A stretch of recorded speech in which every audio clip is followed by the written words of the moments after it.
The Browns is the Browns. The Browns is the Browns. Honestly, it seems so like long ago that like I forget what a wacky weekend we actually had. Yeah. It's fitting though. It's very fitting considering who was talking. It's fitting. Man, there was no other person I'd rather hear that come out of his mouth. Yep. Like the fact that like this guy just doesn't know when to stop, man. It makes me so happy that he fucking went out and said something completely stupid and threw fuel on a fire that did not need any fuel. Was he wrong?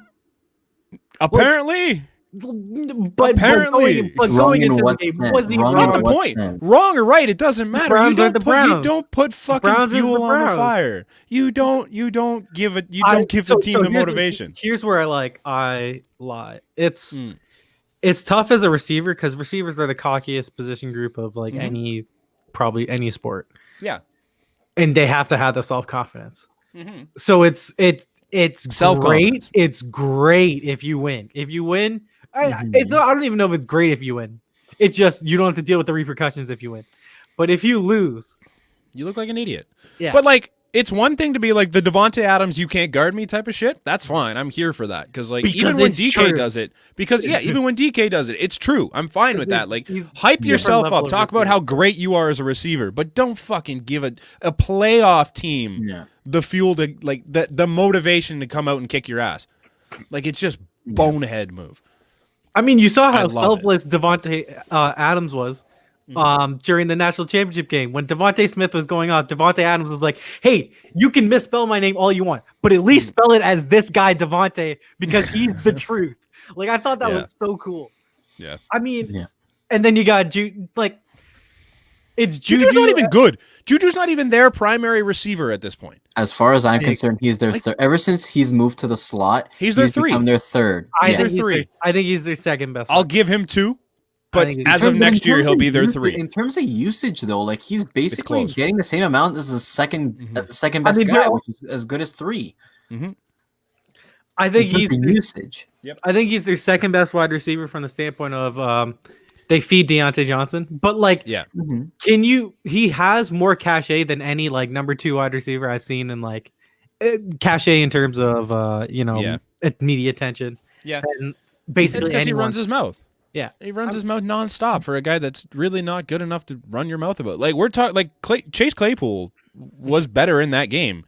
And he will be the better receiver from next year onward. He's been when healthy, he was better all season. Exactly. And like we're talking like you're gonna run your mouth as a guy that's not even as good as your third receiver right now? Like just stupid. So it's tough because I don't think he's was embarrassing in that game too. Oh, when he great game, but when he spikes that touchdown in front of the guy like he's fucking not down 3 touchdowns right now.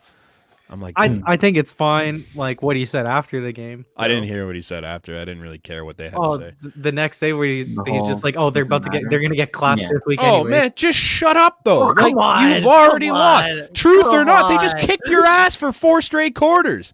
Go away. I'm not with him on that. I'm with Brent. Like you can't. Don't be saying. I don't give a shit if you're right or not. You just got your ass handed to you. Who are you to say? You guys were the ones saying Browns is the Browns. Exactly. If you're going live, hold on. If you're going, I assume he went live after or like a couple days after. I'm sure there's people talking shit all in the comments and stuff. Take it. You fucked up. You guys sucked. Take it. Don't chirp the team that just beat your ass. He in the game didn't stink, but collectively the Steelers stunk. Exactly. Claypool got 2 touchdowns as far as my Claypool was memory really goes. good. Yeah, he was he really played good. really well. But made some big catches. don't go throwing any more. But you can't just trash the team that just kicked your ass. I agree. Legitimate question. Did the Browns win that game or did the Steelers lose that game? The Browns won that game. Their defense was fucking phenomenal. I mean, the Steelers lost it as far as I'm concerned. Right? Like, yes. How many interceptions? They scored 40-something for you. Okay, because the defense was good.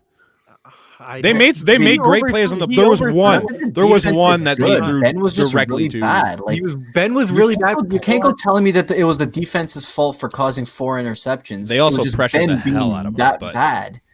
Like they were catastrophically bad. And Marquise Pouncey, like when does he ever on the first play of the game. Like the Browns fuck up a snap. The Browns also just completely neutralized the entire defense of Pittsburgh. Like they could not get to Baker. They got to him once, I think. I think they had one sack.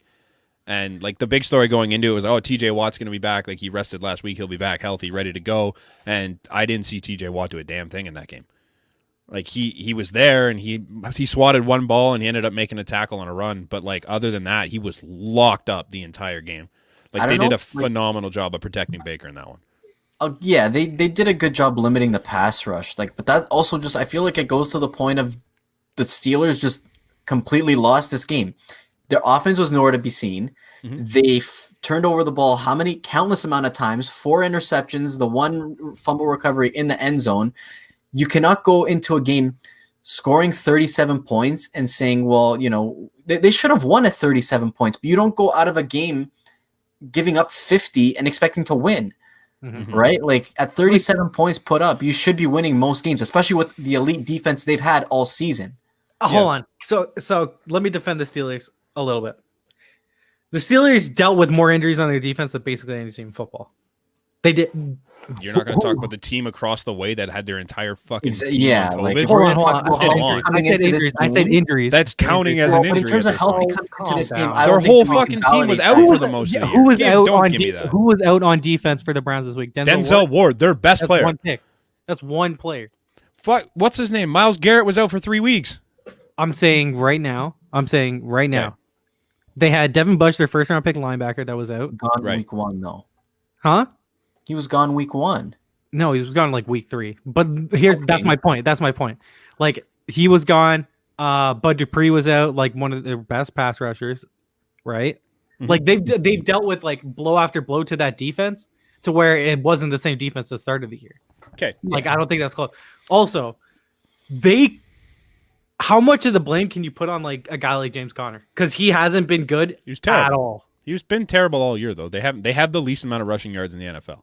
That's what I mean. Don't know if it was never Conner or the offensive coordinator, because the offensive coordinator just got fired today. Right. I forget. Pardon my pronunciation, but Fitcher, I believe it starts with an F. He's gone. Fitcher?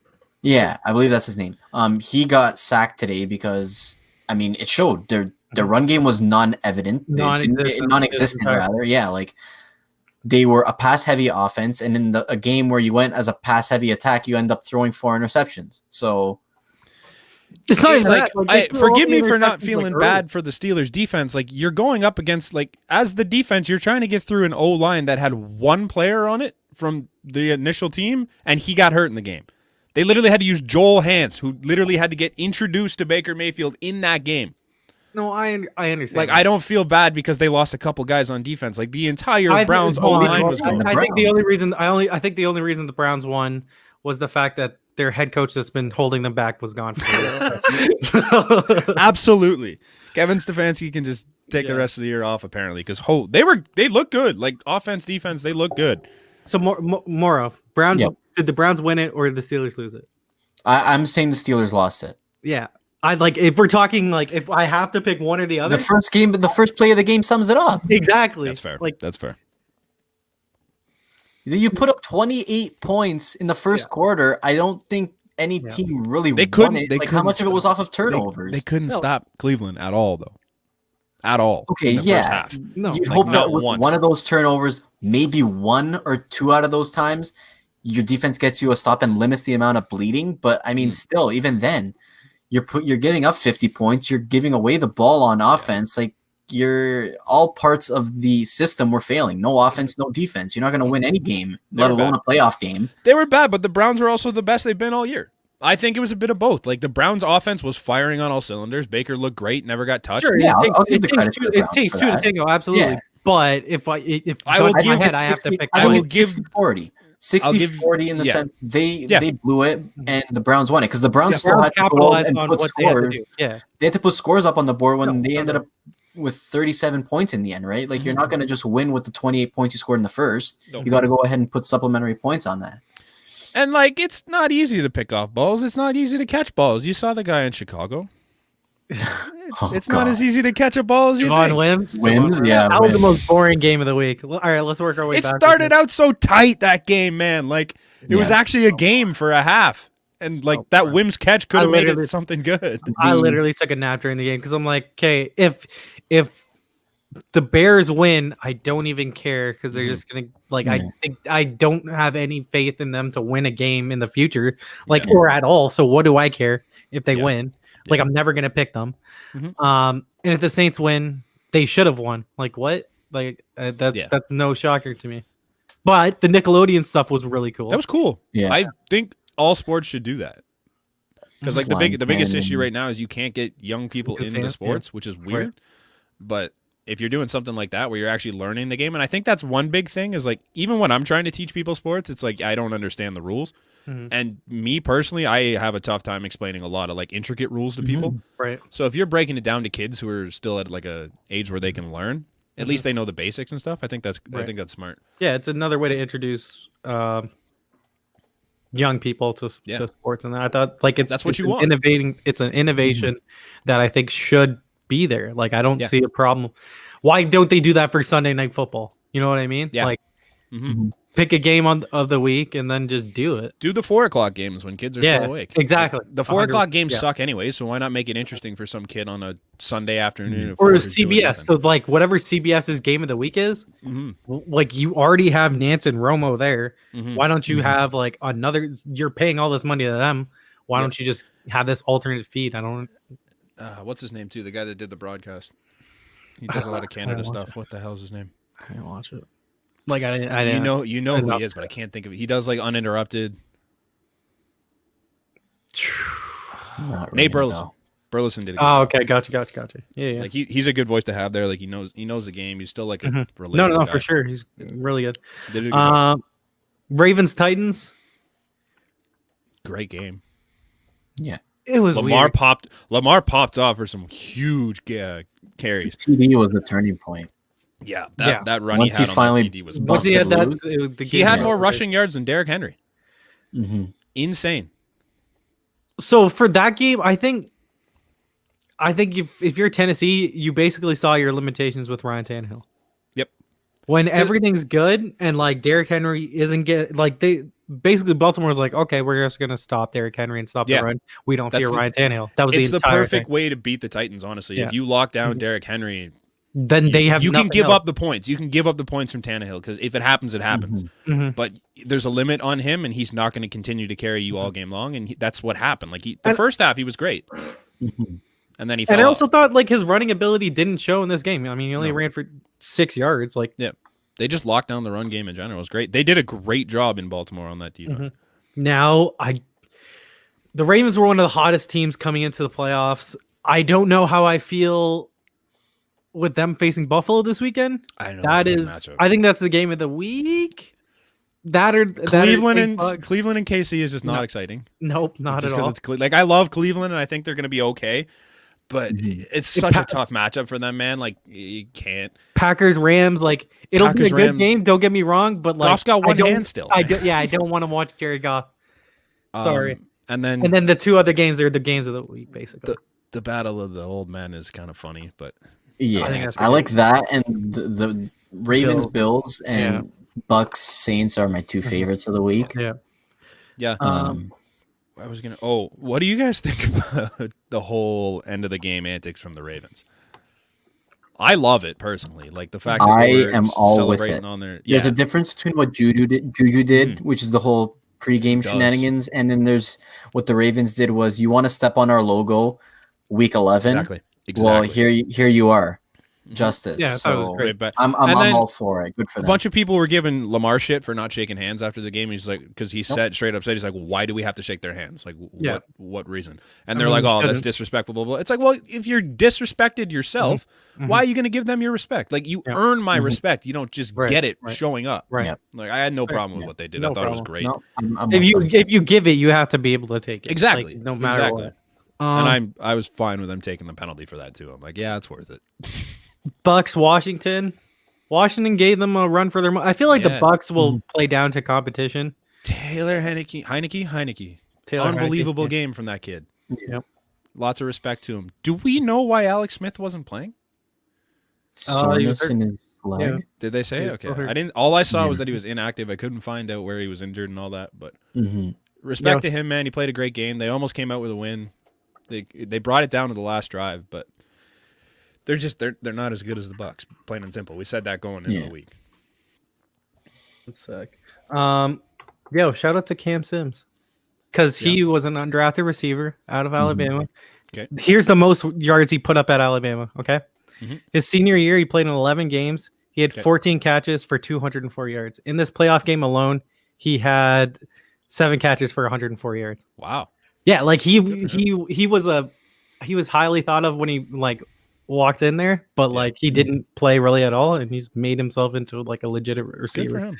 Good for him. And like the Washington football team is fun. Like they just need a quarterback. I really like that team, and I thought Alex Smith was okay as the quarterback, but like obviously you can get better than that. But when Alex Smith was behind the snap, like the team was good. They were 5-1, very competent football team, which is like it's not an easy thing to be. I'm glad they got rid of Dwayne Haskins. NFC East.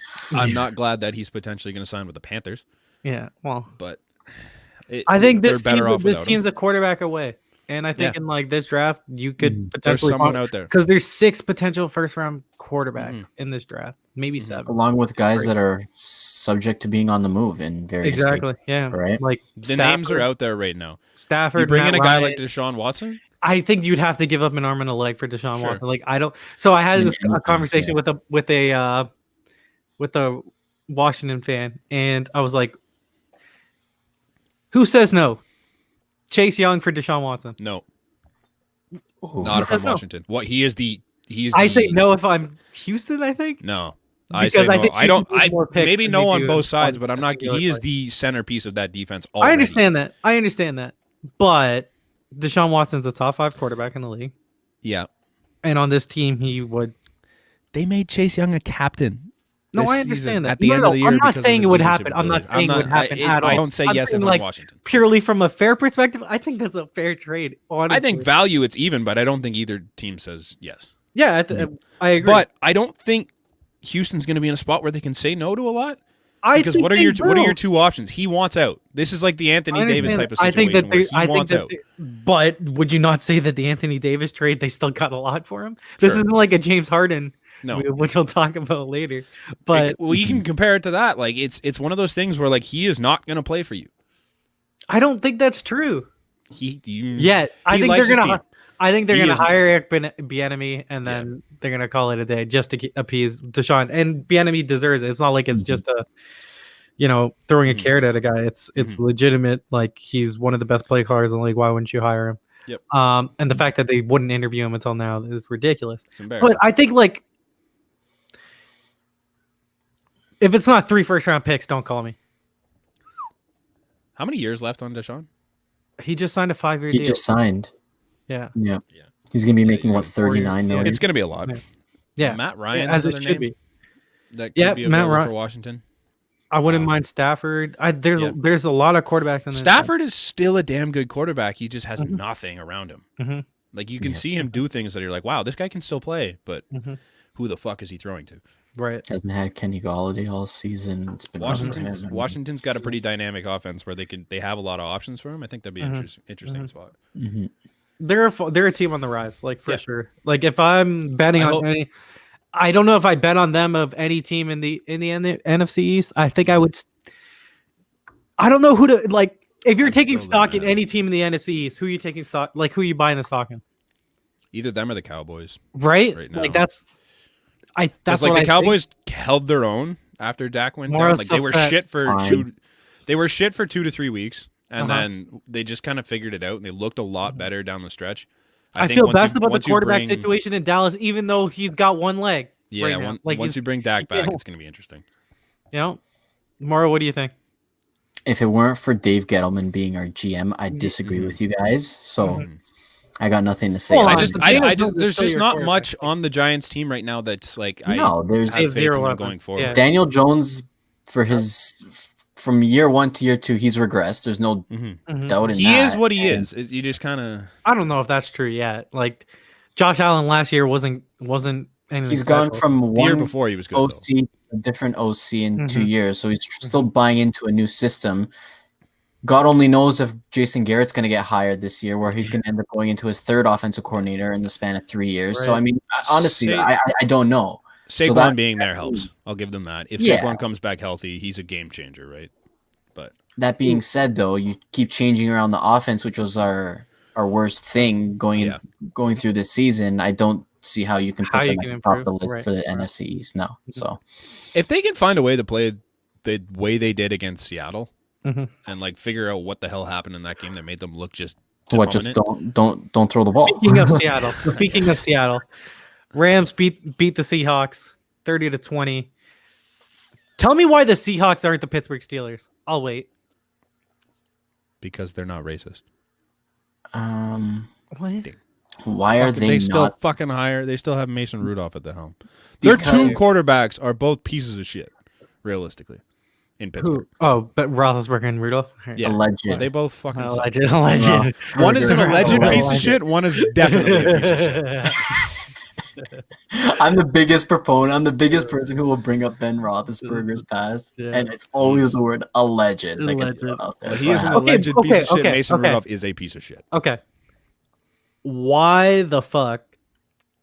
What happened in Seattle? I don't know. The Rams defense showed up. That's what I banked on. I took them in everything. I didn't bet on them, but in every pool or pick I had, I took it the Rams. My logic, if the Giants can beat Seattle, so can the Rams. Yeah, that's fair. That's all. That's a good point. That's all I had. Seattle was like either incredible or real shit this year. They didn't really have an in-between, and they kind of showed up and they were shit. You know what my logic was? If the Rams can lose to the Jets, I'm taking the opposite team. Fair. Good point. Yeah, but the Browns lost to the Jets, and the Browns beat the Steelers. It's just football's weird. What are you gonna do? It was a weird game. The Goff was 19. Top-ranked defense in the league. Goff was 9 for 19. Yeah. Man, that Both hit that Wolford guy took. Yeah. That was painful. That hurt me watching. And I don't know if there's been any news on what his status is. But hopefully he's okay enough that he's not fucking. I do think you got to credit the Rams defense, but also like I just felt that the Seahawks just tried to make their running a thing, and it just didn't work. I felt that when they let Russ cook, he was better during the year, and it's just been downhill from there. They let Russ cook for literally one play. And that was the touchdown. Other than that, he wasn't able to create. No. Is it time to move on from Pete Carroll? Yeah, that was the first thing my dad said. That was the first thing a Seahawks fan I know said. What's he done well since he's been there? The way I think he's a coach. Like he's not. He is a coach. That's for sure. No. Like you can't deny the fact that he is a coach. He is John Harbaugh. He's not a offensive or defensive coach. He's a special teams coach, right? Like he's just a coach. You know what I mean? Like he coach. I just think he's a face of the team. And he's a leader. Like when Pete Carroll had his most successful seasons, it's because his defense was the best in the league. It had nothing to do with him. Like he just had the guys on that defense that were just carrying the defense, and he threw a Super Bowl away realistically, and like with his decision making. Right. And since then, like they've been meh. Like the team obviously lost a lot of names, and you kind of just see what Pete Carroll is as a coach a bit. And I don't think he's really that good.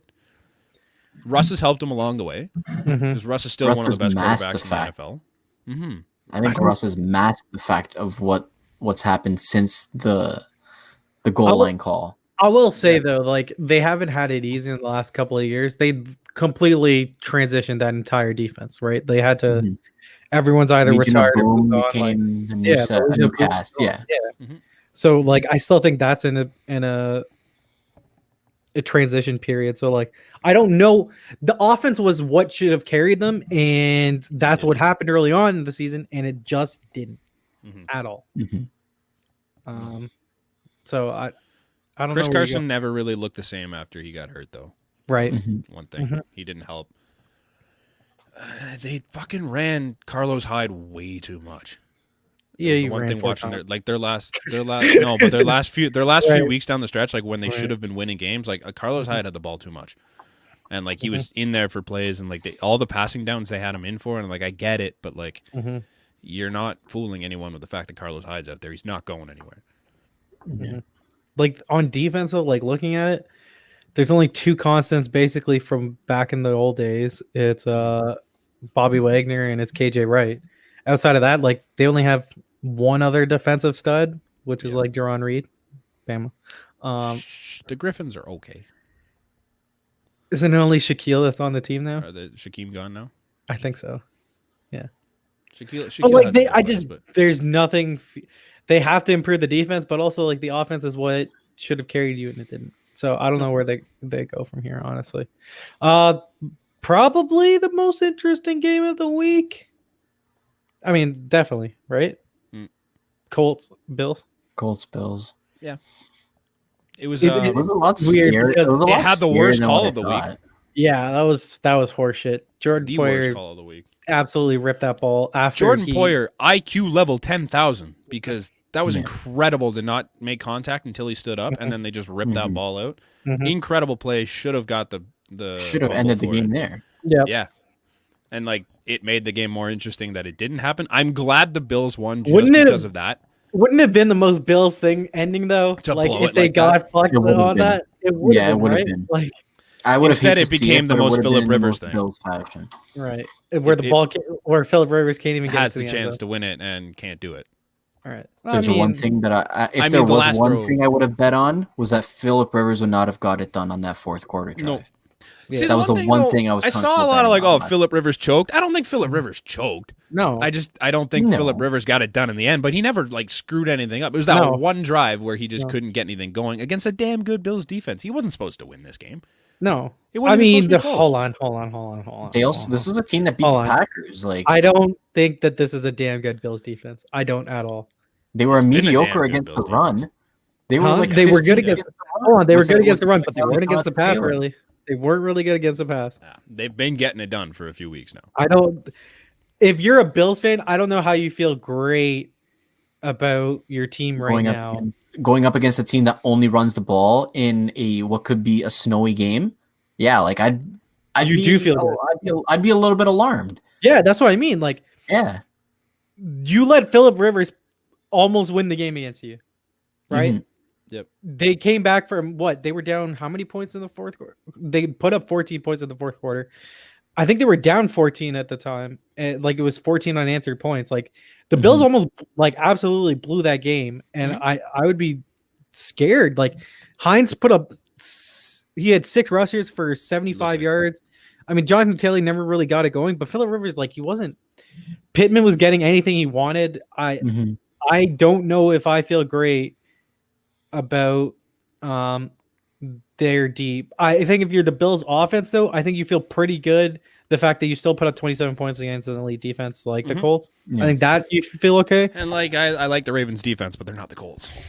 The Colts defense was, I think, a better matchup. So there was a pro matchup for the Colts going up against the Bills. I think that the Bills offense is better suited going up against the Ravens defense. Fair. So I think that stands as a pro for the Bills going into the game. Yeah. I think what's the best units going into this game though? I think it's Buffalo's offense. I think you can tell me Also- Buffalo or the Ravens offense. Like those I think are that's one and Depends I think on that's the one and day. two. Yeah. and then I think it's Baltimore's defense, and then I think it's Buffalo's defense. I'm with that. Yeah. But I think there's a bigger gap in between Baltimore's D and Buffalo's D than I do the two offenses in the first two. You know what I'm saying? Yeah.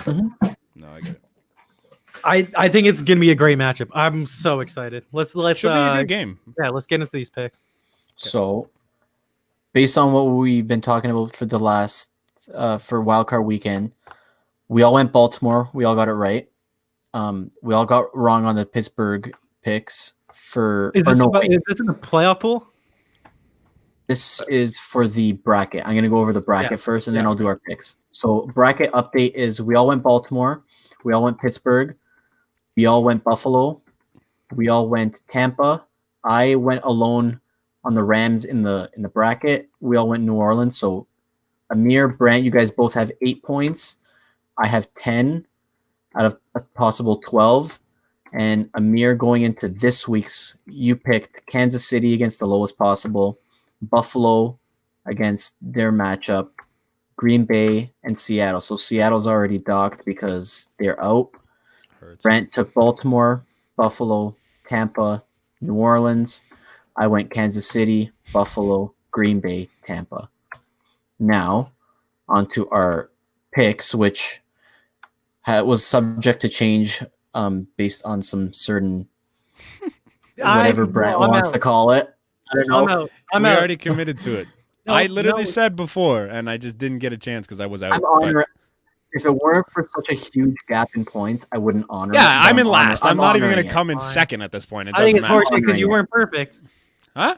You weren't. I was perfect. Up until that point, I was perfect. You didn't pick the Rams, did you? In the picks, I picked the Rams. In the picks, he picked the Rams, which is why I honored it. I needed the honor. In the bracket, he didn't. So, where it stands in the picks, which is carries over from our weeks 1 to 17. So, we all went Bills. Mm-hmm. Me and Brent both took the Rams, so we +1 on Amir. Tampa was unanimous. Me and Brent went Baltimore. Amir went with Derrick Henry. New Orleans was unanimous. The hard ones with the hard ones. Me and Amir go Pittsburgh. So Brent finishes 6-0. I finish 5-1 on the week, and Amir 3-3. I +2 and lead by 7 with divisional, AFC, NFC, and the Super Bowl to go. Am I still like 12 back of Amir? Or? You are 6 back of Amir. You gained 3 on him this week. Oh, I need a miracle. Now, as we get into these limited matchups, are we still going to apply with the underdogs? I think it makes it more competitive if we do get it, because it's basically leading to it could swing 2 games basically. Yeah. Right. So I think it's fun. Yeah, that's fair. I think next week we might need to take a look at changing it. Sure. But this week makes sense because there's still 4 matchups. Yeah. Hard, so let's go through this week's picks. I'm just gonna reference the score and what the spreads are, so we can go with that. Rams Packers. 7 points. Packers. In favor of the Packers. I'm gonna go Packers as well. I did not really have a good look at this at the beginning to see who I want as my underdog this week. Oh, I think I see mine. Oh, there's 2. Never mind. I already have it because I'm set. Yeah. Ravens, Bills. Who's the underdog? I'm gonna go Buffalo. I'll lead us off on that. Buffalo's a -2.5 favorite. Ravens. Done. Wow, you're out on Buffalo. I'm gonna go with Buffalo. No, I just have the Ravens as my Super Bowl pick. So right. I kind of. I mean, I had the Bills going to the Super Bowl, so I kind of need the Bills to win. Right. No, I think the Ravens are hot. They look great. Hopefully. Chiefs, Browns. There's also no way I picked the underdog in this game. So. Oh, come on. You're going to flip on us if you're perfect? Yeah, man, come on. No. I had like this gut feeling on that Sunday. I'm like, man, so we're all just going to beat we the Steelers. literally all have the same picks this week. Wait. Oh, no, you took... Are we all going KC? Yeah. Man. I don't. I'm taking. I didn't have faith in them against the Steelers going in. Do you think I'm gonna have faith in them against the best team in the NFL? Brant's gonna go Saints here on the last one. What is it? Saints and Saints -3. Saints and Bucks. I'm going Tampa because I have them. Yeah. I'm riding them to the Super Bowl in every single bracket pool I'm in. So I'm par for the course on that. I kind of want to go Saints now to then say, and then I would need an underdog, but I kind of want to go Saints just because then it would fuck up Moro's bracket. Sure. And also I win, like I like to see Brady win. So like, I'm still going to go Bucks. I hate rooting for them. I think it's going to be the Bucks, but I'm going to go the Saints because it's the only way I can make up games. Mm-hmm. So Brent stands to get 2 games on both of us, which would give him... Oh, you guys are exactly the same. 4 points back. Yeah, we took the exact same. I mean, it's really hard unless any of us are feeling really ballsy picking against the number 1 seeds. Mm-hmm. It was either a choice of 2 games, which were realistically the only close spreads. Mm-hmm. So, no, you know what? Give me Baltimore. Fuck. You're taking 2? God damn it, Amir. Mm-hmm. So Tampa and Baltimore then, right? Because I figure it this way, like, it's a win-win. No, it's not. Yeah. Yes, it is. Because I want to make it at least competitive with Morrow. Right. Let me down 7.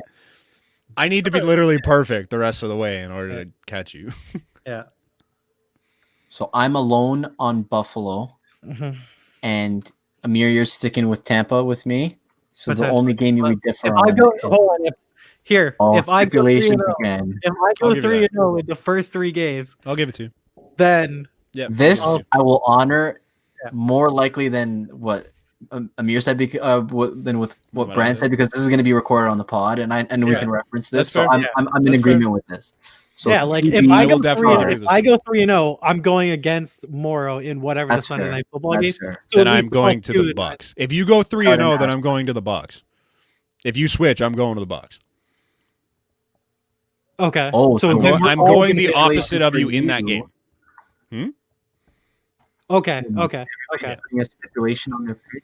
Okay. So if it goes Packers, Ravens, Chiefs, right? I switch to the Saints. Yep. I go to the Bucks. And you go to the Bucks. Yep. Okay. Say that again. If it's Packers. Yep. Bills. Ravens. Or sorry, Packers, Ravens, Chiefs.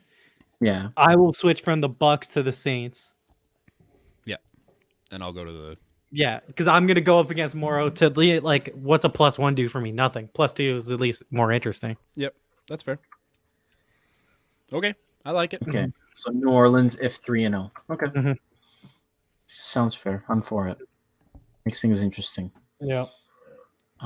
That was, I don't know if that's the proper name, Divisional Weekend in the NFL. Yep. Super divisional because it was super wild card. Everything's just super this year. Super Bowl. Yeah. I'm trying to think what we should do like for the next 2 weeks instead of underdogs. Do we pick spreads on like instead? Nah. I think we just roll with it. I think we just do 2 games straight. Hold on. Hear me out. I'm hearing. 2 picks for 2 wins for the correct side. Like if you're picking, okay, you get 1 for the win, right? But you have to pick the spread. That's 2. I'm gonna vote no.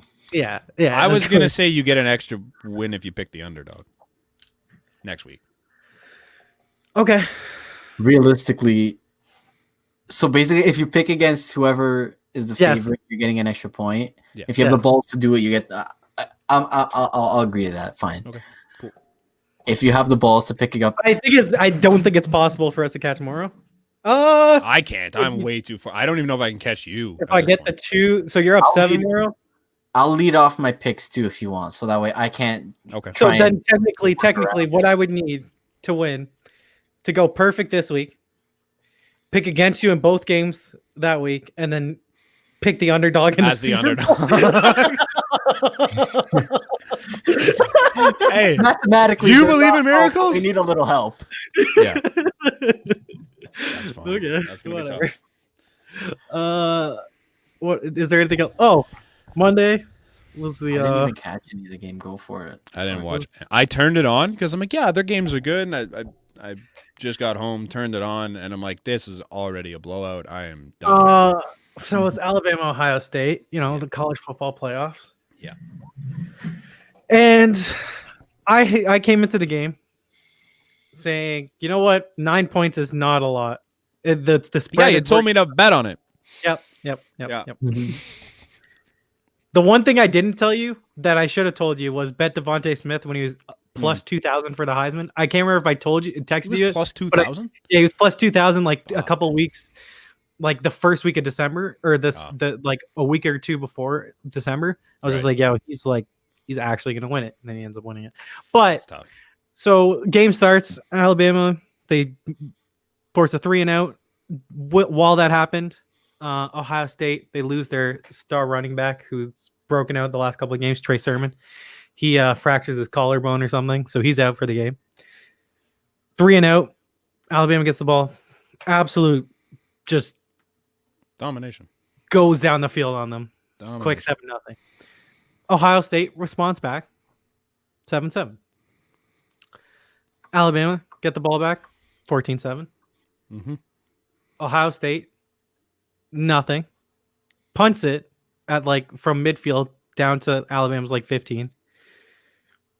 Alabama's QB fumbles on the next after the announcer says Ohio State's not getting any pressure on Mac Jones. It was the biggest announcer's curse. Strip sack, fumble. Ohio State gets the ball. They scored the next drive, 14-14. At this point, I'm just oh, great. We're going to actually have a game. From there. We didn't. Was not a game. No. It was, no, it was not. I felt very good as a fan. It was really cool to see John Mechie, from Brampton on Alabama. It was their second receiver. He had 8 catches for 90-something yards. That was really cool. Devontae Smith had 12 catches for 200 and something yards and 3 touchdowns in the first half. In the first half. What? He outscored the whole entire Ohio State offense in the first half. Yeah. He had more yards. He had more touchdowns. Yeah. It was unbelievable. Gross. And then I just turned it off because I didn't care. They're winning this thing. It's over. I think it's so when we talk about greatest football coaches, I think that you have to put Nick Saban in the conversation. Doesn't matter pro or anything, just because you can argue that it's harder to do what he does than what you have to do in the NFL. Because these guys are constantly going in and out. To an extent, because I don't know what it is, but Alabama just they get recruits. the best guys. Yeah. But also he has a different roster every single year. Exactly. And Mac Jones was a 3-star coming in. He wasn't anything special. No. And he's turned into a first-round pick. That's unreal. Alabama's second receiver, Mechie was a 3-star. They do get their 4 and 5 stars, and they do great with them, like Devontae Smith and Najee Harris. But to do what they do, and I never in my wildest dreams thought Mac Jones would ever lead them to a title. And for him to just do it, it was incredible. And I don't know if we're ever going to see a run like this ever again, which, some people may think is great, but also I think you got to smell the roses sometimes because we're legitimately never going to see this ever again. The only negative thing on Nick Saban is that his, his NFL career, not great. To that, I will say the doctor in Miami wouldn't clear them to sign Drew Brees. Okay. And if they do, it's different. Yep. That's fair. Maybe this never happened. I think it would be interesting to see him go to the NFL and succeed now. Mm-hmm. It's not going to happen, but no, nor does he need to. It's just that little blemish on your record that's kind of he left to try and be an NFL coach and was it didn't work. Yeah, and then he's just he's the greatest college coach to live. There's not even a question in my mind he's the greatest college coach that's ever been. No, because he's got 7 now. Bear Bryant had 6. Bear Bryant didn't have to deal with scholarship limitations. Yeah, he coached in segregation and then post segregation, but I don't see how that's a hurdle that you really had to deal with. If you know what I mean, I just don't. No. I not a doubt in my mind he's the best. He's gotten 6 titles in the last 12 years at Alabama. They're there every single year. Crazy. Last year's the first time I can remember that it hasn't been Alabama in the finals. Right. It's crazy, man. That's it. That's all I have to say. Urban Meyer, next head coach of the Jacksonville Jaguars. The Jags are going to be in primetime next year. Mm-hmm. They get Trevor Lawrence and they get Urban Meyer. It'll be something. I am glad Ohio State lost, so we don't have to hear about maybe Josh Fields. Oh yeah. It's Trevor Lawrence. Yeah, always has, always 100%. will. But I'm glad it wasn't he didn't lead them to the final. They'd be maybe there's a battle here. There's never been a battle here. No, it's not. It's not. You said Josh Fields too. That's funny. Is his name not Josh Fields? Justin Fields. Justin Fields. It's okay. It's okay. You don't watch enough college. You tried. The Jags are going to be how can't you? It's easy not to buy into the Jags. Their team's garbage. The rest. That's only 2 names. We got a lot of work to do. The closest thing that came to success was the AFC Championship, and they proceeded to sell off the team the year after. So, right? What? If this team had pieces on defense, they would be a lot more fun. Mm-hmm. They don't. So we'll see. We'll see how that goes. What do you guys want to talk about next? Okay. There's the biggest piece of news in sports. Biggest piece of news in anything. I had people texting me, like, "Who's this James Harden guy, and why is this a big deal? Why do I care?" And I was legitimately like, "Holy shit!" The James Harden news trumped, pun intended, Trump's second impeachment. Yeah. Like what? I had people that actually follow politics at my house that were just like, I didn't even hear about this. Yeah. Like in the impeachment part. I'm like, that's nuts. Harden, Trump's impeachment, and NHL's start. The NHL just hit the back burner real quick. Everything was on the back burner. In the morning, it was like, yeah, the NHL tonight, woo, we got this. And then all of a sudden, Harden, Trump, and it was just like the NHL's way back. NBA Twitter was laughing. The fact that AJ Preller made all these big moves, and he got like a tiny bit of buzz for baseball, and the NBA was just like, "Oh, hold my beer, let me drop this bomb on you guys." Like what? But the NHL still had the best opening night they've ever had on Sportsnet. So right, still a thing. It's good. I do think that it helps having the Canadian matchups. Yeah, that's so for cool. them. We'll get to the NHL in a bit. We'll talk. Yeah. But. First and foremost, fuck James Harden for the way he handled this. I don't like it. I don't like the way he kind of treated his teammates on the way out. That's kind of a shitbag move. And I understand they didn't do a lot to help him in Houston. Oh, no. They didn't do anything to help him. Oh, no. Huh? Shaq just had a great opinion on James Harden and how he handled this. Okay. Here's the quote. When you say you have the city, when you say you gave the city your all, that ain't true. You asked for Dwight Howard, we gave him to you. Didn't work out. You asked for Chris Paul, we gave them to you. Didn't work. You asked for some shooters, we gave them to you. You asked for Westbrook, your homeboy from Little League, we gave him to you. It didn't work out. He didn't do nothing. He ain't stepped up when he was supposed to step up. He gave all these stats, and he's 1-4 in his last elimination games. I thought, no, that's spot on. Where's he wrong? He's not. James Harden has went into a shell in moments of adversity in the last couple of years, and he's made a stink about it. And it's been a horrible look for what he basically did. He didn't pull a Vince Carter, but he basically pulled as close of a thing to Vince as anyone could have. He acted like a jackass and got himself traded because of it. Like I love what DeMarcus Cousins said too. I don't know if you have. I didn't see what he said. Near you, but he was basically just talking about like, nah, man, fuck you. Don't start dragging your team down because of it. Because he mentioned stuff about the team and this and that, and he's like, man, we've been with you this whole time, and we're here for you. Like, don't act like we're the fucking problem here. And I loved it. I loved everything he said. I'm like, I don't like DeMarcus Cousins all that much, but it's a we problem. It's not just a you problem. No, exactly. Like, you're making it a you problem. Exactly. And like he handled it like shit, and I hated the way he did it. Well, now he's going to a team that has no personality issues, the Brooklyn Nets, to where they don't even know where their point guard Kyrie Irving is.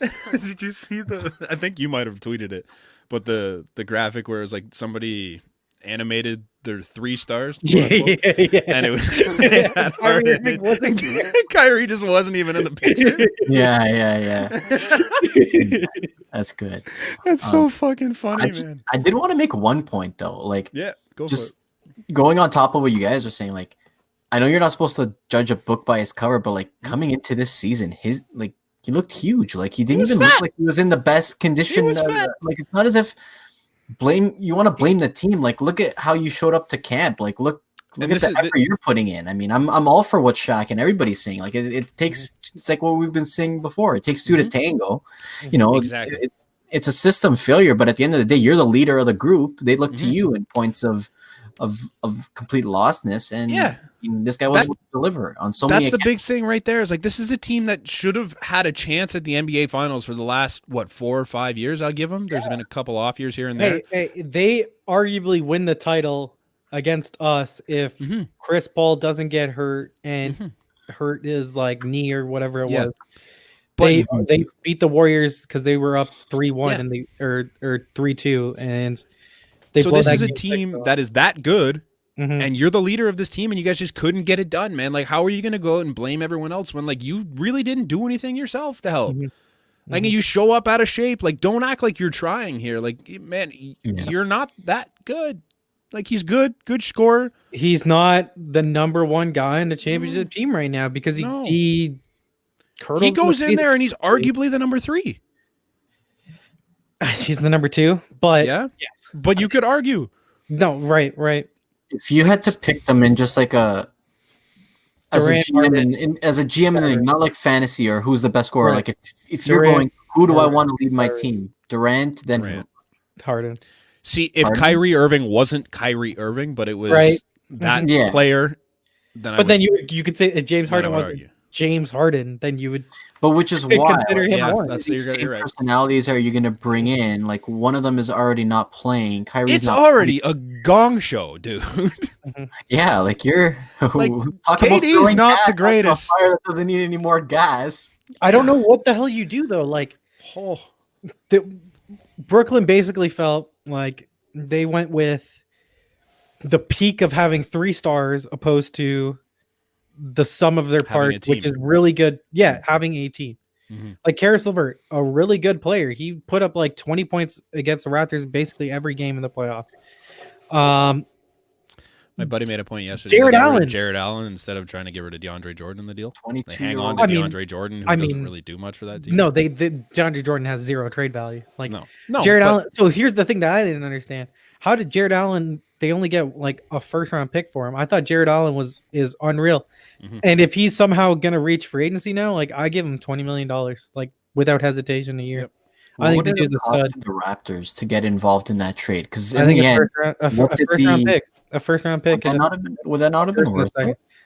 I think so. I like it depends on like what the protection would have. Depends to on be. how bad the Raptors are Exactly. going to be.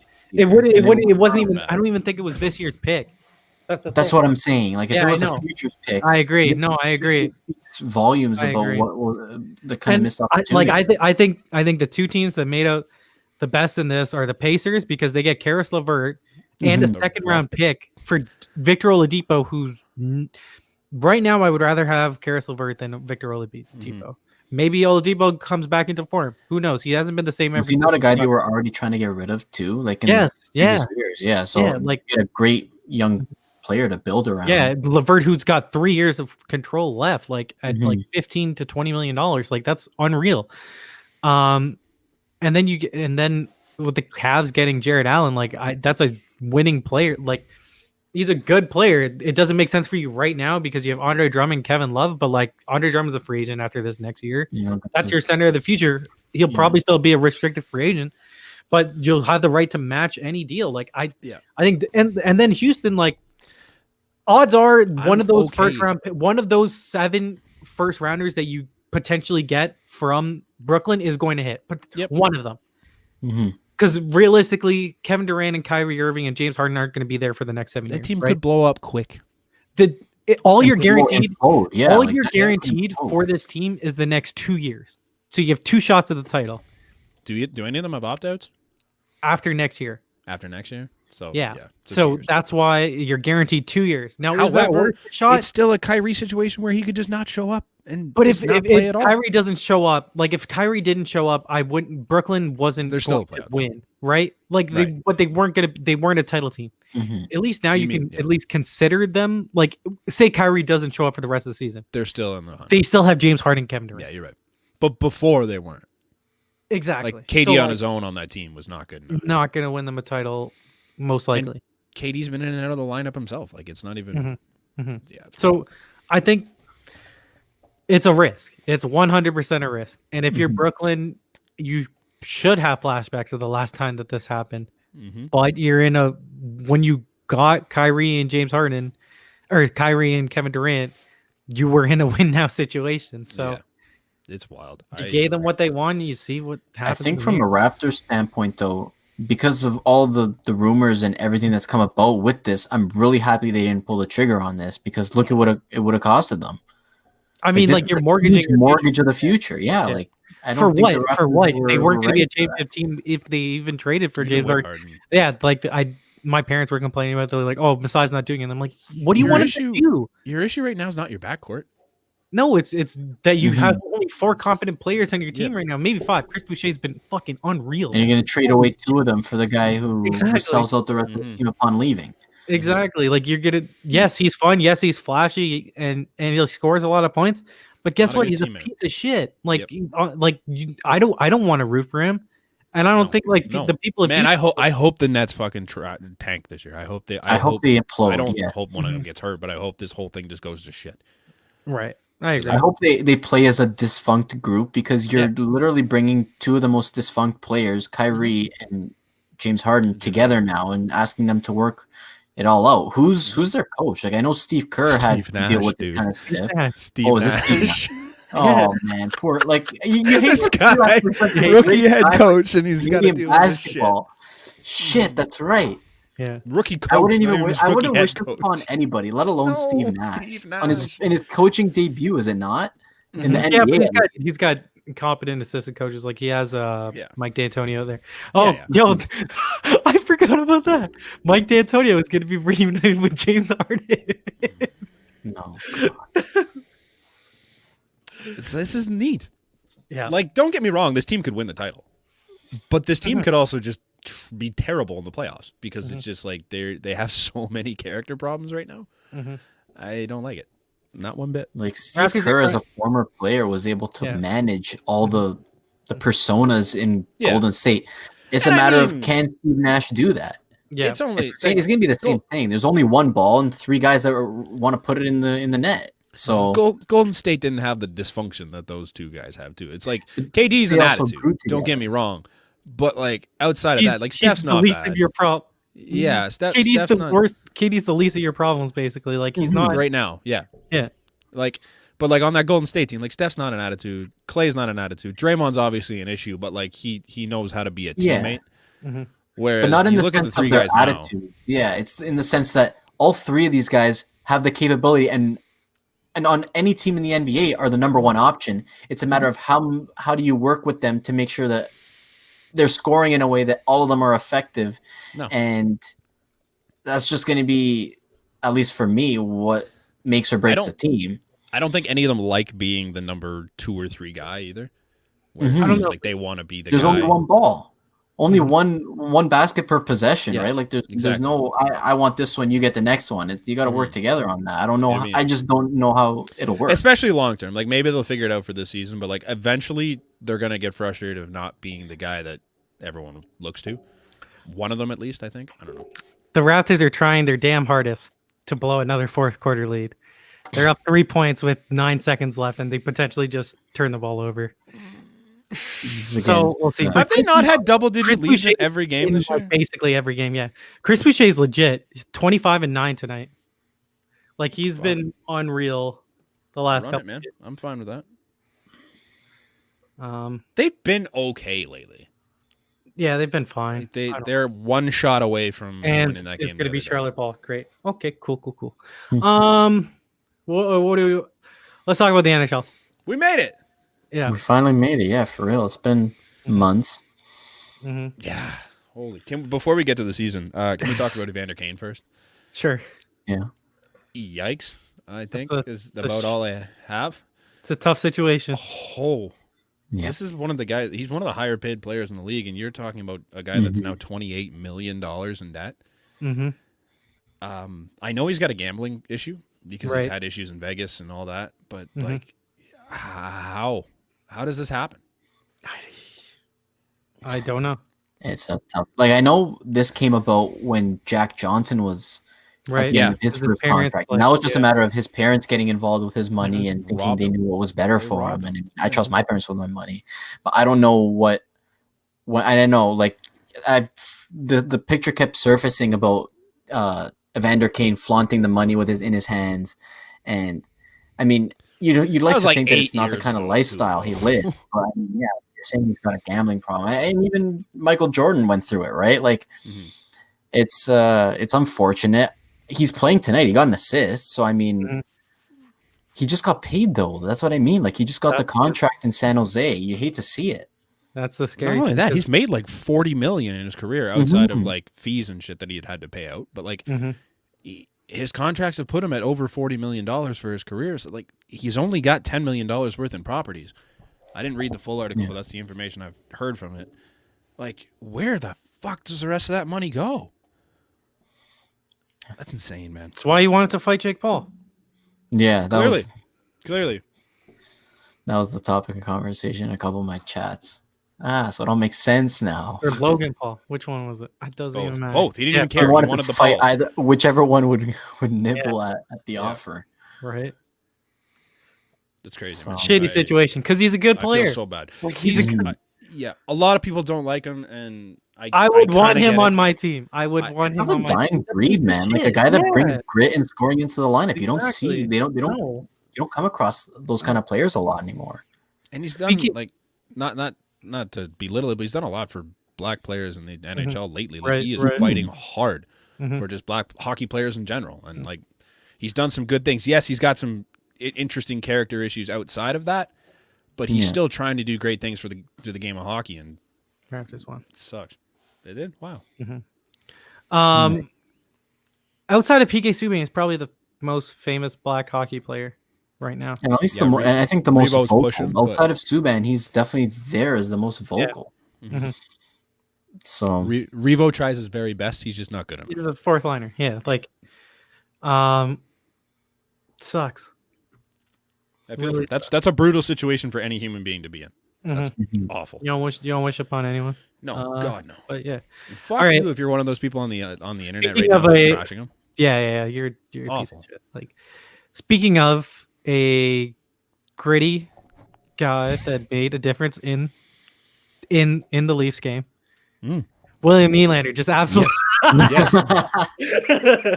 Dude, like as much as like I know you're joking, you watch him in RN, like he doesn't hit, he still doesn't hit. But the guy's a fucking puck hound, man. In the overtime period, he literally he skated back on, I don't remember who it was, just ripped the puck off his stick and sent it back the other way. It does not, like, you are not holding on to that puck if William Nylander's near you. Yeah, like people shit on Matthews and Nylander. I think they're two of the greatest. Like Matthews especially is unreal on the puck. They're like so good. So good with his stick and getting the puck. Takeaways, he's second. Unbelievable. Yeah. No, he's not going to Wayne Simmons your ass and do something like that. No. But he's so good along the boards with the puck, and he's so good at taking it no matter where you're standing. I know it's one game, but damn it, this is a likable Leafs team. I love it. It's so fun. Jumbo and Wayne Simmons, like I just want them to do well. Yeah, it had its ups and downs. I think I at least no, 100%. I've started giving in on some players. I made it apparent to you guys yesterday. I mean, say it. Yeah, like you go down 3-1, whatever it was, and again, it worked both ways because in the end, the Leafs give up 2 on the power play. The Leafs end up getting back 2 of them on the power play. But I didn't like Bogosian's game. I mean. Hold on. So if he doesn't get 2 of the penalties, like he's had a fine game, right? But that's what you want. Indirect way, Alex Kerfoot was the cause of that second goal. That second penalty. Because Alex Kerfoot absolutely rocked. Who was it that took the stick to the face? Was it Byron? I think it was. Can't remember. And it should have been a penalty, and the refs knew that. So Bogosian literally just put his hand on the guy's back and ended up getting a makeup call for it. I feel real bad that it was him that was in the situation, but that's not a penalty in any case. If you're going to call that a penalty, you have to call the cross-checks at the end a penalty because that was way more blatant. I think Bogosian is a 40-game player, or like whatever the game, like 30-game player. When he was on the ice, he was fine. Mm-hmm. Like, he didn't do anything wrong. He made some good passes. Against teams that aren't fast, you should play Bogosian, I think. I'm here for Bogosian over Dermott in those situations. And then I want Lettinen over Dermott. I am here for Lettinen over half the defense that played last night. I'm for Lettinen over any of Bogosian, Hall, or Dermott, and Sandin the same over him, Hall, or Dermott. Yep. I'll go to bat for Bogosian, don't get me wrong. I think he Bogosian I'm willing to work with. I will go to bat for Bogosian. I'm considering it a failure in the position you're putting him in. Like he can't play against teams that present speed. Like he's not that kind of player. No, but he does things well on this team, and I think people are already Cody CCing this guy, and it's kind of ridiculous. but Not there he's yet, fine. but- I don't have a lot of faith in Travis Dermott. I don't see what he does well anymore. Like he's a terrible decision maker. He does all the talent in the world, but he just no idea what to do with it. And then Justin Hall, I don't know what he is anymore. He showed flashes that he could still do things, and then there's times where he just can't move the puck to save his life, and his feet are concrete into the ground. I don't have faith in him. But then you have guys like Lettinen and Sandin who are just unbelievable with the puck. Lettinen can play in his own end. I don't see how you can not put either one of those two over any of those three guys. I agree. Because Lettinen looked good in the blue and white game, and then. And who's your second power play unit being run by right now? It's William Nylander. No, like on the back end. It was Nylander's. It was on the back end. Yeah, like who's your D man on the second power play unit? Brody. I think it's Brody. You're telling me TJ Brody's a better option on power play 2 than Mikko Lettinen, who had 2 assists on the power play in the blue and white game? Mm-hmm. No chance, man. I don't get it. But hopefully he plays tomorrow, because if not, I'm gonna get real frustrated quick. It's fair. Hey, William Nylander's the second best player on this team. Tell me I'm wrong. The shots yesterday were unreal. amazing. All 4 of his goals so far since we've come back, including the blue and white game, absolute cannons. It's a shot we haven't seen from Nylander since like his rookie season. Insane. That one where he just like picked out the corner on Carey Price and he was just like staring at it for a bit. And he's like, "Oh, you're just gonna let me shoot this?" And fucking hits the croast. Unbelievable.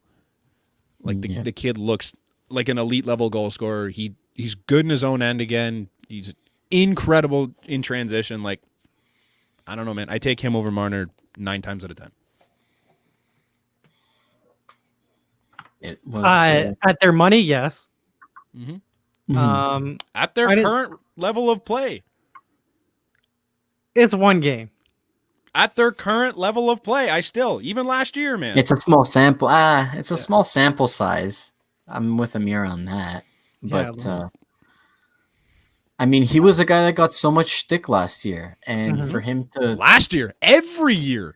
Well, since the contract, ever since the contract, he came in midway through a season, didn't look good because he came out flat-footed, and then, I mean, even last year, like it's because again, everybody on the team was inconsistent. It's because he's a good-looking dude, and people hate it. If you're one of these quote unquote true hockey dudes, you don't like this beautiful Swede just dancing up and down the ice and scoring goals. Because he doesn't look like a guy that's going to get hit in the face. Hard-nosed Canadian style hockey. He doesn't look like a guy that can take a shot in the face and keep on going. He looks like a guy that should be on the cover of GQ and never step foot in the snow in his life. I think the game changed when Wayne Simmons. Yeah. When somehow Montreal fought up 2 goals. Yep. Yeah. Ben Sherrod's a fucking idiot for taking that fight. Wasn't he the one that initiated? He dropped them first. Yeah. So yeah. Absolute, like, man, I don't even know. What came over your head to be like, yeah, I'm going to fight Wayne Simmons right now and while we're up 2-0 and we have the momentum, just boneheaded play. But that's credit to Wayne Simmons. He knows how to get under players' skin. Absolutely. And in a game where you're down 2 in the middle of the second and your team needs a spark. Absolutely. Nylander said it best. He was the turning point of the game, and I'm with that. He was vital. He didn't score. He had a really good opportunity in the first. He just missed the net, and he said it. I know my role with the team, and honestly, I credit him to sparking it. I think basically the wingers on the first and second line are interchangeable to me, and they will be for the whole game. Joe Thornton is not playing the whole game on the first line. He's just not. Nobody played on the same line all game. And there was times last night where they put Hyman back with the first line, which I'm here for. Like, do it in. I'm okay here and Absolutely. there. Yeah. Like, it makes all the sense in the world to me to change it up at times. There was times where Wayne Simmons was on the second line with Nylander and Tavares, which makes absolute sense. Like, if you can do that, and you can, because Jimmy Vesey's nothing special. Like I don't know. All credit to Jimmy Vesey. He looked great in both that game and the blue and white game. Like, I think he fits in really well on that line. Agreed. I just didn't think you noticed them until that goal. He does a lot of work away from the puck because he's a big dude. Like, this isn't No, this I isn't understand. some other Nylander or 6'2", Matthew 6'3", or yeah. Marner. That's like this is a 6'4" guy. I think if you can, if you can put VC and Thornton up on the first line, and you can preserve a guy like Wayne Simmons and keep him healthy and use him sparingly and positively, I think you're a significantly better team than last year because like Wayne Simmons, the one thing that's done him out the last couple of years has been injuries. Yep. And he's a difference maker when he's in the lineup, and he can be the piece of shit that you need him to be. And for like what, $1 million, like 1.2, that's a steal.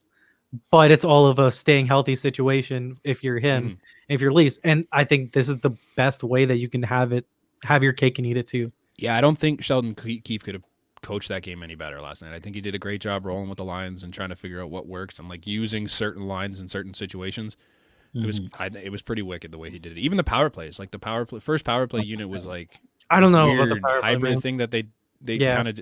I like it because there's depth on the power play now, and you don't need to play the one power play unit for 2 minutes and handcuff them for the rest of the game. I'm more of a play the best guy. I want the best but then you got to wait so long to get them back on the ice and all regulated again. I like having them separated a bit, especially when your second unit consists of John Tavares and William Nylander, and hopefully Mikko Lehtinen come next game.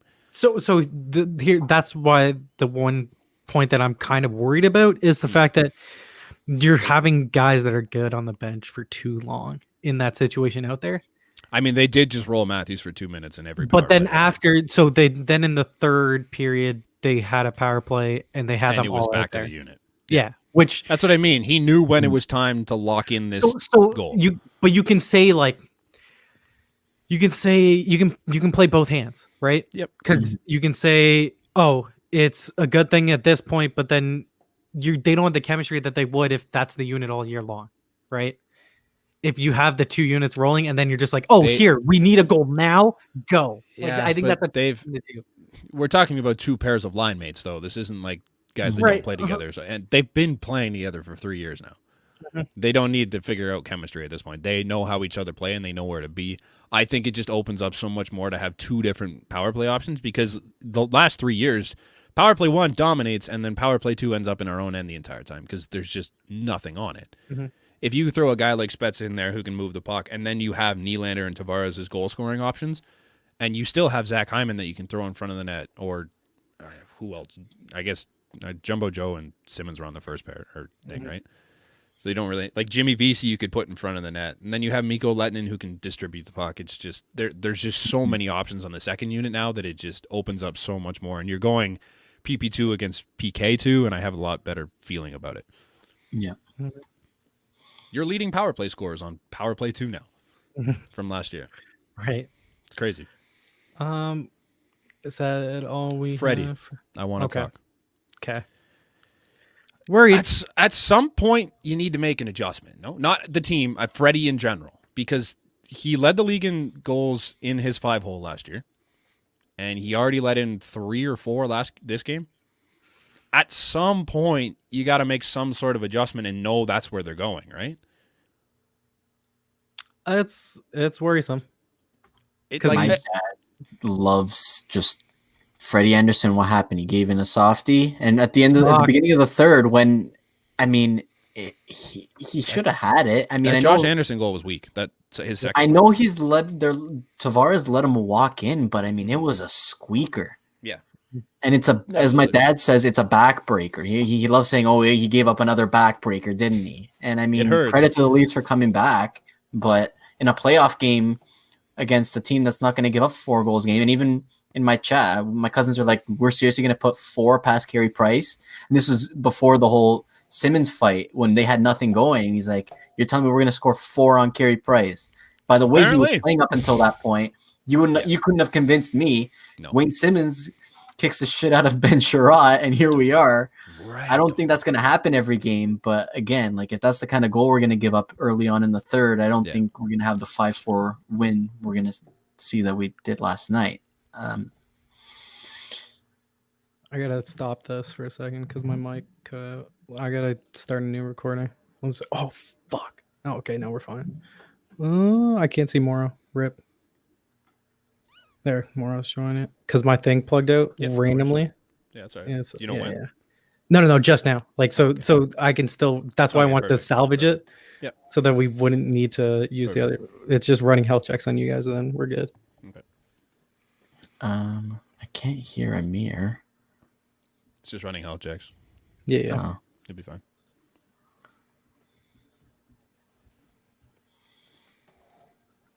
I love doing this live on YouTube thing. Why? Because then, like, we're still going on YouTube. Yeah, so yeah. If you're That's watching, fine. you can still see us. We're like, shit. Technology. But it's kind of funny. Yeah. All right, mine's done. Now it's on Brant. I was gonna do. I'm gonna look into the Skype call because then I can just do it all through OBS and then just record it through that. This just takes more work to initially. We'll talk about it after because I got something I want to bring up, but.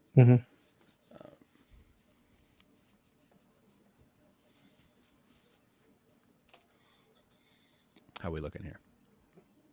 It's running on you. Oh, can you hear me? On me. Yeah, I can hear you. Can you hear me? No, I can't. I just can't start the recording until it's done running the health check. Okay, I see what you mean. Yeah. Sorry. Yo, PK played 30 minutes tonight. They like him. Jesus. That's a guy I wish would figure it out. Yeah. This is like the bonus talk, and if you're a loyal YouTube subscriber and you're following along, we can just talk about PK until the health checks are done. Boucher blocked the shot for the win, or for the tie. Dude is good. Dude is good. Yeah. 26 and 10. Do you guys play the Tim Hortons pick'em thing? No. You should do that. It's kind of cool. So like Tim Hortons on their app, you can pick each day. You pick 3 goal scorers out of like a list.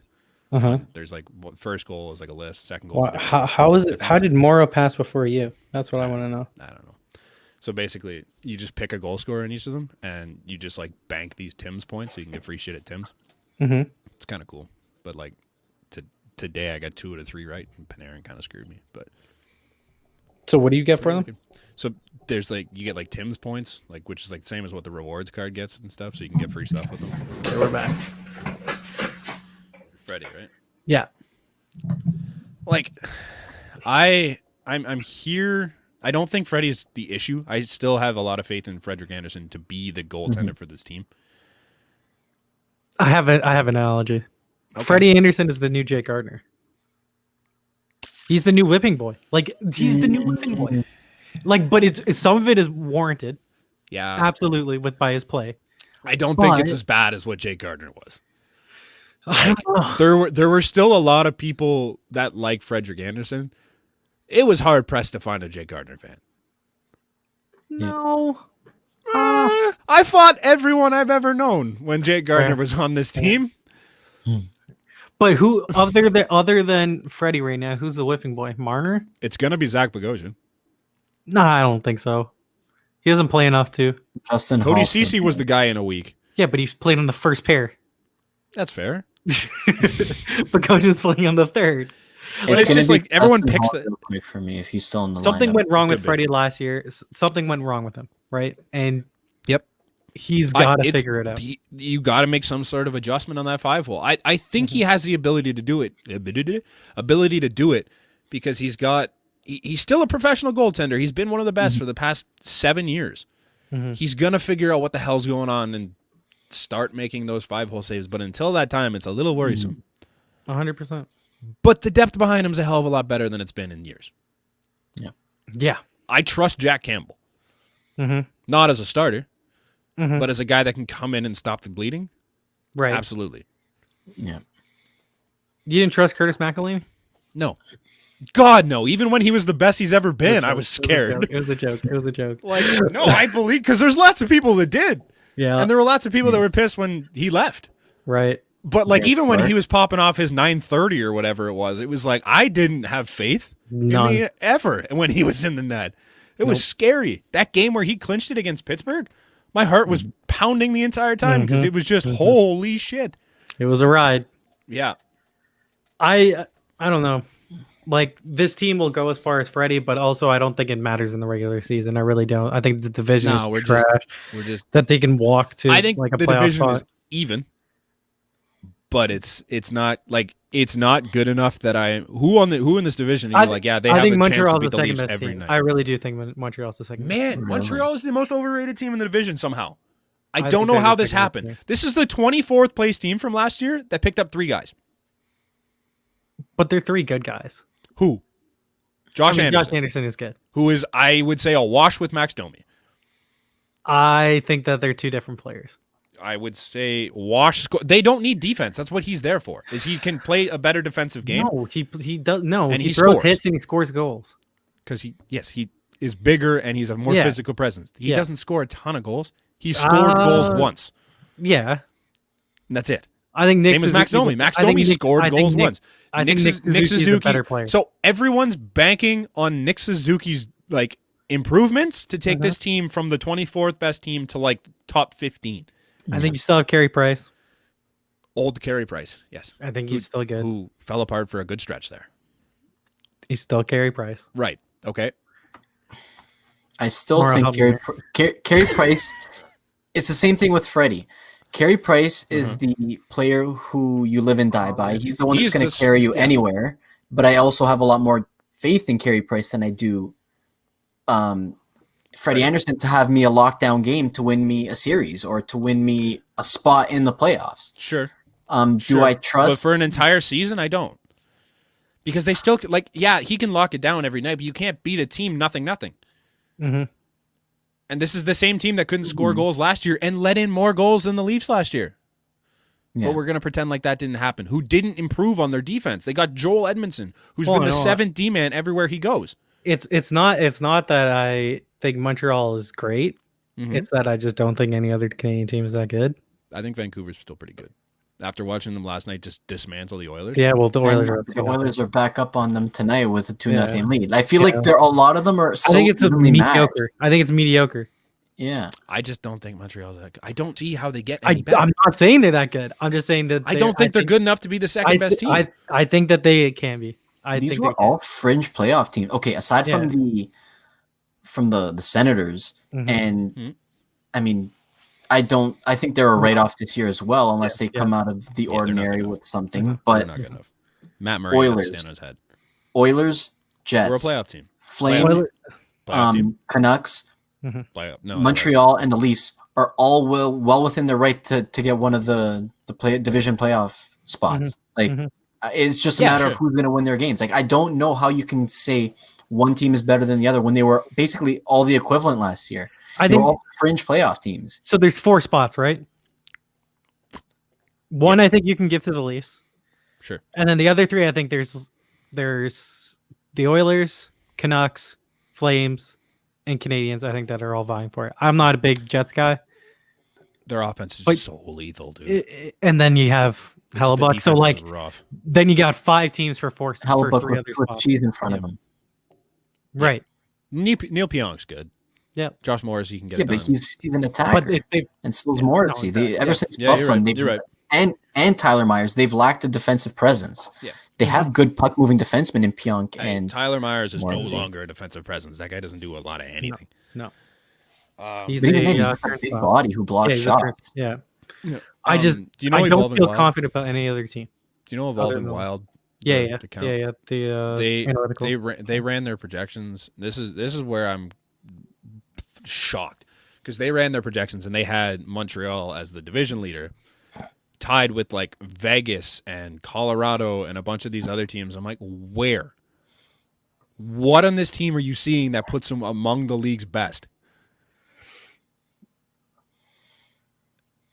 It started to make me not believe in analytics after watching that. Okay, shut the fuck. Josh up. Anderson, not fully analytic. Josh Anderson played well, but he's going to throw you, push you over the edge. Like, come on. This is what I mean. Like they almost gave them as many points in this shortened season as they got in the full thing last year. Mm-hmm. I think Montreal is just solid. Like, is that fair? Okay. Okay. But look at their top. But look at their like top 9. I think it's full of like solid players. Mm-hmm. Tatar, Deneau, Gallagher, solid. It's not a typical first line, That's a those are great all third line. A but they're two-way all forward solid with two third guys line. that can put the puck in the net. Exactly. Next. That's a good line. Thank you, Morrow. Jonathan Next. Drouin, Nick Suzuki, and Josh Anderson. They're gonna score Good line. goals. A big That should body be their with line an one. up-and-coming player and a guy who's Exactly. never really had the chance to prove it. Next. That should be their line one. Toffoli, Kakanyemi, and Armia. Toffoli is a good player. Toffoli's a goal when with scorer. other He's really players, good. great. Yeah. In the Yeah. last couple years in LA, not good. No, but And in then- Vancouver, he played really With well. Elias Pettersson, one of the game's best passers in the league. And then their top four on their defense are all like they all have good Corsi guys. Shea's slow as shit. Sherratt, Weber, Edmondson, and Petrie. Okay, but Shea Weber's still good. You saying Petrie's a good Corsi guy? Because I'm pretty sure Corsi's He is. terrible, is it not? He is. He is a good Really? Corsi. His Yeah. defensive metrics are terrible from what I've heard. I mean, they rank Daily Faceoff has him ranked as the 13th best right D. So His good. defensive I mean, metrics, though? I think he's a solid all-around defenseman. Everything Yeah. I've heard about he's his like defensive Jake metrics Gardner. He's are basically not Jake. good. He's Yeah. basically Jake Gardner, but Yeah. Jake Gardner still had good stats. Good You know what Corsi I mean? numbers, yeah. Exactly. I I just think don't they're see a it. solid team. Like I don't think that there's anything flashy about them. Don't get me wrong. The most flashy thing about them is like Josh Anderson because he can hit and score. Nick Suzuki. Nick Suzuki's great. Nick Suzuki's fun and he's young. easily the best player on that team. I don't already. think, but I think that they're gonna win I think they can win games because they're so average. You know what I mean? They Sure. they don't It's- really they're have. gonna- They're the New York They're- Islanders without. It's the without- Golden Agreed. Knights picking Agreed. a bunch of Agreed. second-line players. Your first Islanders, line yeah. might be a second line, Mhm. but your second line's better than everybody else's second line. Your third line's Third better line's than better than everybody else's, and so is your fourth line. Relatively. It's just it's all relative They're- depth. I don't better think their than second everybody line's else's. better than any other second line in the Canadian division.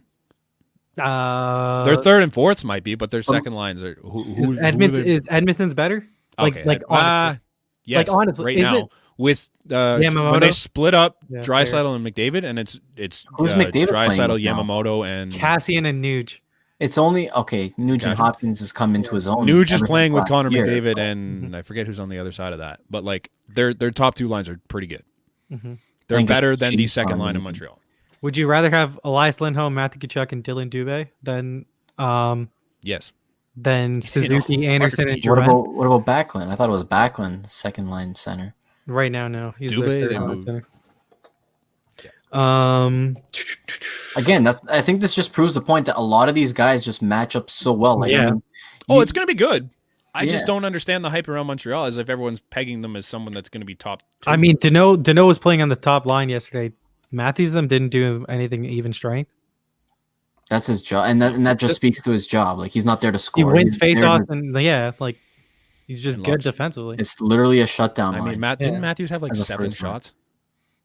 But A did lot they of do which were at anything? 5 on Okay, 5. how Did they many? score? I don't remember not one of Matthews' shots from last night because none of them really stood out as a high quality scoring chance. Correct me if I'm wrong. He had- a couple I think he had one-timers. one. He might have Net. had 7 shots, but I don't Yeah. remember one distinct one Fair. saying, "Wow, he should have had that." Where that's He had one. He had one like toe drag one that he put into Price's chest, but other than that, he didn't. I have just any think they're high solid. Like quality I think that people are overlooking. I They're think not you are flashy. overlooking them. That's the thing. They're not flashy. No. Like it's I just a feel solid. when you- look, man. If they prove me wrong come middle of the season, then I will eat my words. But as of right now, I don't see them as any better than 4th or 5th in this division. Mhm. Plain and simple. I just don't think they're that good. I think people are So overrating. who what would they you say are. is who would you say is better right now than them? Edmonton, Vancouver, Calgary? I'm not taking Edmonton Probably with that sometimes goaltending, Winnipeg. and I'm not taking Vancouver with that goaltending. Doesn't matter. Edmonton can score 8 goals a game. They're going to Yeah. lose some games 9-8. Oh, but But- because that they're not going to be in those games because they have like 4 competent skaters. That's a problem. Yeah. They're still going to win. They were still the best Canadian team last year with that shit ass team they have. Who, Edmonton? Yeah. Did they have the best record? Among the Canadian teams. Interesting.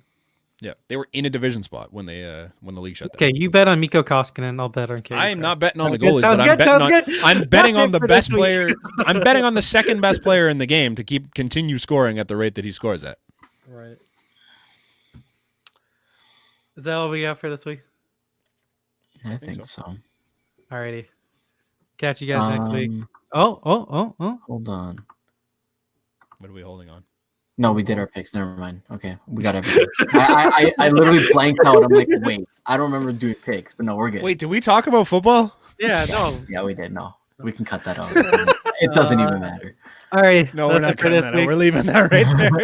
We'll see you guys next time. Peace.